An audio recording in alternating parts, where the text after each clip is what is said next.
手沖咖啡，冒着熱氣的香，這是我男孩的生活筆記。Hello， 歡迎回到男孩的生活筆記頻道。在決定要去馬來西亞生活之後，我開始查的其實不是只有學校、房子跟生活費，還有幾件每天都會遇到卻很容易在出發前忽略的事情。馬來西亞它是不是一年365天都這麼熱呢？它的空氣品質真的好嗎？會不會常常遇到霾害呢？靠近赤道，紫外線到底有多可怕？還有檳城跟吉隆坡跟新山，哪一個住起來最擁擠呢？所以這一集我就直接拿我們最熟悉的台北當基準，一次比較台北、檳城、吉隆坡和新山。第一件事情，馬來西亞真的全年都是夏天。馬來西亞的氣候本身就是氣溫變化小、高濕度、雨量充沛，這跟台北四季溫差大的形態是完全不同的。以檳城長期平均溫度來看，也就是一年最熱跟最涼平均只差1°C。所以住在馬來西亞的好處就是我們的衣櫃長期都是夏季模式，非常的節省空間。這樣我們也不用因為換季而常常需要整理衣櫃。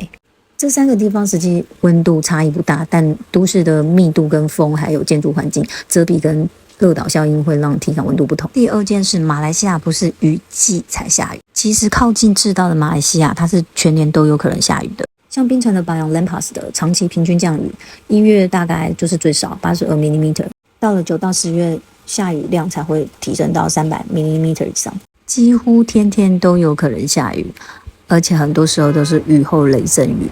常常會在下午4點下個30分鐘之後又很快就放晴。比較常遇到的是今天傘有沒有帶。第三件事，紫外線才是需要建立新習慣的地方。之前1月去過檳城，我覺得沒有台北的夏天熱。我自己覺得需要注意的問題可能不是熱，而是紫外線。因為馬來西亞它非常靠近赤道，太陽的角度全年都很高，所以終年四季它的 UV 等級都是在非常高跟極端的指數。它不像台灣冬季的時候就可以降低戒心，然後偷懶不擦防曬。所以像防曬帽子、UV 外套、太陽眼鏡、水壺就會從去海邊的用品變成日常生活用品。再來第四件事情，空氣的品質與霾害。馬來西亞它不是天天有霧霾，那它本身的空氣品質也不差，它主要會受跨境的霾害影響。建議到了馬來西亞生活後，手機除了看天氣預報，也可以養成看一些空氣品質的習慣。第五件事，人口的密度哪裡最像台北？如果我們從台北搬到檳城，人口的密度可能只有台北的1/3，但如果搬到吉隆坡的市中心，你不一定會覺得自己搬到一個比較不擁擠的城市。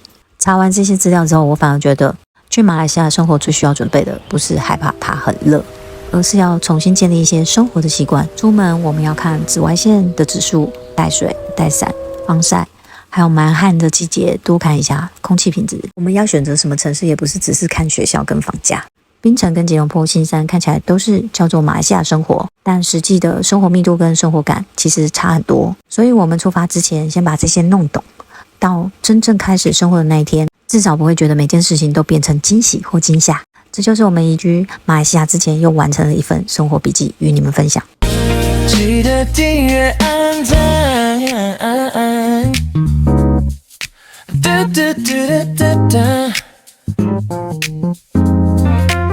我們下次見。